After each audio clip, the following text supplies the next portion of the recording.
عيد قاعد في الشقة لوحده، عنده 56 سنة، بعد وفاة مراته ب7 سنين مرضاش يتجوز وفضل في الشقة لوحده، وعنده ولدين، الولدين متجوزين، وكل يوم والتاني بيسألوا عليه بالتليفون، وكل فترة بيجي يزوروه. بس الفترة دي أبوه ما بيردش على التليفونات، لدرجة إن ابنه يقلق عليه وقال لما راح أبص عليه.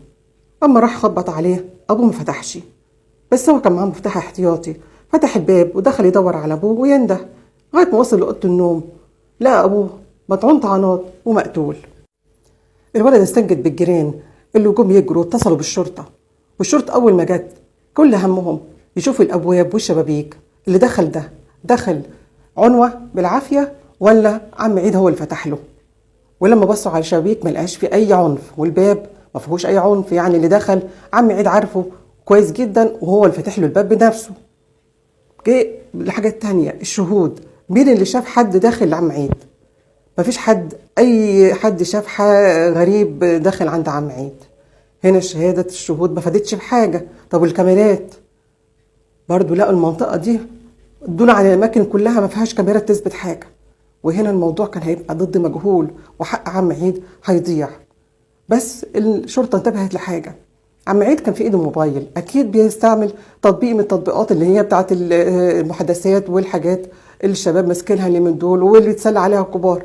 فبسألوا ولاده هو عنده تطبيق فيس؟ قالوا له فتحوا التطبيق بتاعه وبدأوا يدوروا في رسائل الماسنجر اللي هو بيتعامل معاها مع الناس. طبعا رسائل كتيرة جدا، والمهمة ما كانتش سهلة، بس رسالة واحدة هي اللي كشفت السر. لما لقوا واحد بيتصل بيه والشخص دوت مش من المنوفية، ده من امبابة، وبيقول له ده انا جاي لك بكره ومعايا مراتي، وما تعرفش حد ان احنا جايين زي ما احنا متفقين.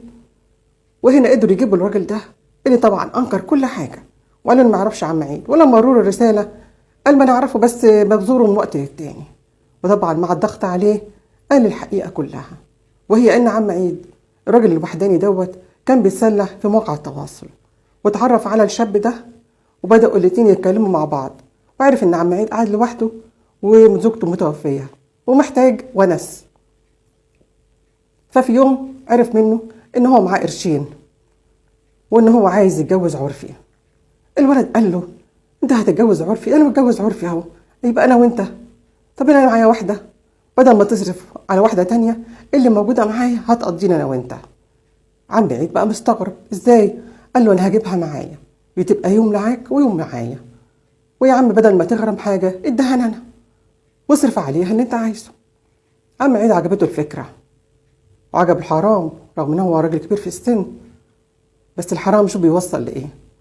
وافق بالكلام دوت واتفق على انه هيجيب مراته اللي هو متجوزها عرفي عند عم عيد، عشان هو هيمارس معاها مرة وبعد كده عم عيد يمارس معاها، ويستمر الامر الى ايه، الى ان شاء الله. بس ربنا مشيئته كانت قريبة قوي وكشف سترهم، وعم عيد الراجل الكبير في السن واللي الناس كلها بتحترمه وبتوقره وقفل بابه على نفسه. ما كانش قافل بابه على نفسه، ده كان فتحه على البحري، بس ستر ربنا انشال عنه.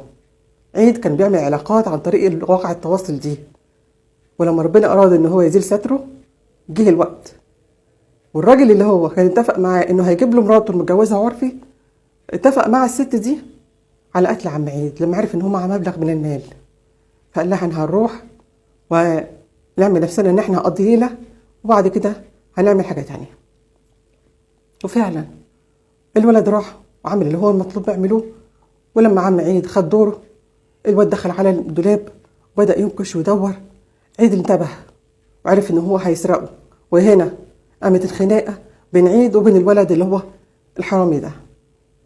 طبعا الولد شاب وعم عيد مش قده، طعنوا الطعنات وقتله وبدأ يدور على الفلوس وخد اللي موجود كله عند عم عيد وخد البت ومشي.